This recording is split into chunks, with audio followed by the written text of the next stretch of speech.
Jehova Shalom. Igira neza narabibonye, ivuga neza ngahumurizwa n'indatirwa abahizi.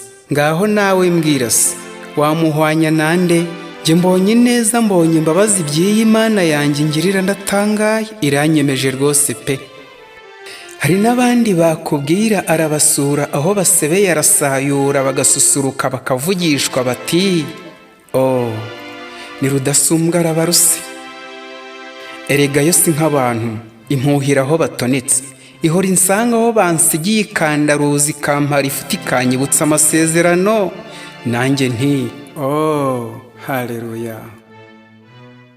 Ihora insanga aho ndangaye, ikanyuhagira ikambwira iti ngaho genda ndakubabariye. Mbega Imana nziza, yambwiye ko itazampana itazampunga, izampeka mu mpetso ye y'urukundo. Nkumva amata abyaye amavuta, niboneye mama niboneye mama, ajya nyongorera akantu keza ati humura bebe wanjye, ntukihebe ndahari.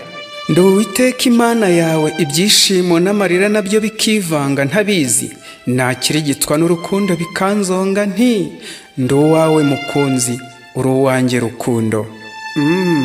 Intabariraho rukomeye, interuriraho bantaye, igasindagiza, indeberaho ntareba. Erega yo si nk'abantu, ntibindenze biranyuzuye, ntibindiye nijya ubiriye, sinaceceka sinatuza ntavuze nti oh Jehova Shalom. Shalom.